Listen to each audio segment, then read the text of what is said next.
Hello everyone, welcome back to the channel Adesh Chhetri. र म चाहिँ आज मटर पनिर पकाउन लागेको छु है।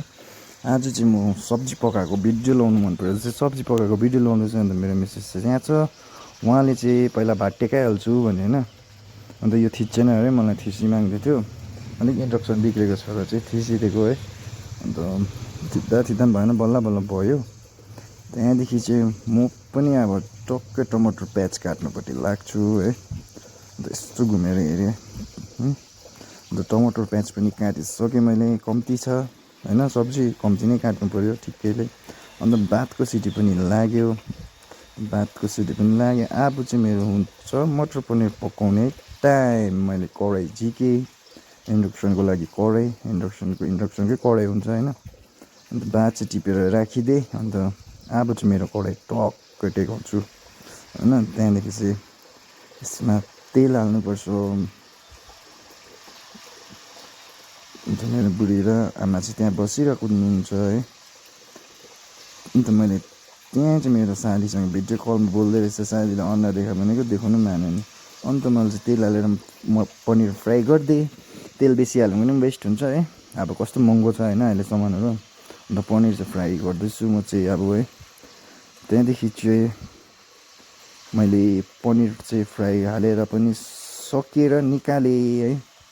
निकालेर चाहिँ अब म चाहिँ ग्रेभीपट्टि जान्छु। टमाटर प्याजहरू हालेर ग्रेभी रेडी गर्नु थालेँ होइन। अन्त यो चाहिँ फर्स्ट स्टार्टिङमा छ है। कस्तो देख्यो भन्नुहोस् ल है। फर्स्टमा अब यसलाई अलिक मजाले भुट्नुपर्छ होइन, पकाउनुपर्छ। भुटेर चाहिँ नभने चाहिँ गुलियो गुलियो खालको हुन्छ नि त टमाटरले गर्दा। त्यो भएर चाहिँ मजाले पकाउनुपर्छ, चलाउँदै पकाउनुपर्छ नि त। जति चलायो त्यति मिठो हुन्छ है ग्रेभी चाहिँ। त्यहाँदेखि चाहिँ मैले यसलाई चाहिँ हल्का वाटर हालिदिन्छु होइन, पानी हालिदिन्छु। पानी उम्लिँदैछ, ग्रेभी पाक्दैछ है। ग्रेभीको कलर आउँदैछ अलिक मजाको।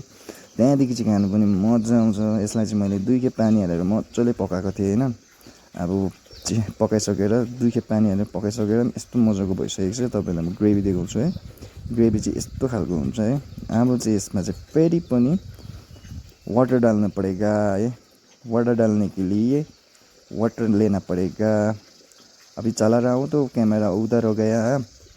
र अब चाहिँ पानी निकाल्छु। अन्त पानी एड गर्छु। एउटा हातमा फोन हुनेले गर्दा अलिक अप्ठ्यारो भयो र पनि म तपाईँहरूलाई देखाउँदै गर्छु है। अन्त वाटर उगाएँ, तातो पानी, र पानी एड गरेँ मैले है। हेर्न सक्नुहुन्छ। अब यो पाक्दाखेरि चाहिँ कस्तो देख्छ तपाईँहरूले हेरिहाल्नुहोस् न होइन। टक्कै पानी एड गरेँ मैले। त्यहाँदेखि चाहिँ यसलाई एक्का उमालेर चलाउनुपर्छ। यसलाई अब अलिक पातला पातला भएछ होइन। अब यसमा चाहिँ ठिकै हुन्छ नि त। त्यहाँदेखि चाहिँ मैले मटर खोलेर अघि रेडी राखिरहेको छु होइन। अब त्यो मटर हाल्नुपर्छ। त्यहाँदेखि मटरलाई मजाले बोइल गरेर पकाउनुपर्छ। मटर पनि फ्यात पाकेको चाहिँ मिठो हुन्छ है। मटर पनि हाल्दै एड गर्दै मैले मटर, त्यहाँदेखि चलाएँ। अन्त मैले एकछिन चाहिँ छोपेर राखेँ होइन। त्यहाँदेखि चाहिँ उगारेर हेर्दा चाहिँ यस्तो भइसकेको रहेछ मटर होइन। त्यहाँदेखि कस्तो देख्दैछ तपाईँहरूले है, खङखङ लाग्दो लागेन? मन परेन तपाईँहरूलाई? अन्त यसरी चलाउँदै, यसलाई पनि पुरा चलाउँदै पकाउँदै गर्नुपर्छ है। ग्रेभी मिक्स मजाले हुन्छ नि त, ग्रेभी स्वादै जान्छ नि त।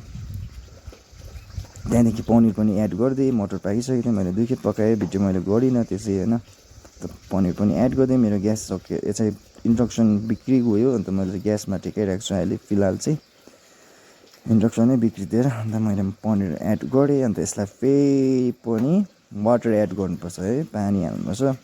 अन्त यो पानी चाहिँ मजाले भित्रभित्र सबै ग्रेभीहरू मसलाहरू त्यो पनिरको भित्र पसेपछि चाहिँ मिठो हुन्छ नि त। त्यो भएर पानी एड गरिन्छ अब है। अघि इन्डक्सन बिग्रियो नि त, त्यहाँ राखेको थिएँ, टक्कै एड गरेँ। ग्यास छैन, अन्त ग्यास पाउँदैन है। अन्त ग्यास चाहिँ फारो गरेर चलाउँदैछु म चाहिँ। अन्त यसलाई चाहिँ अब मजाले छोपेर राख्नुपर्छ है।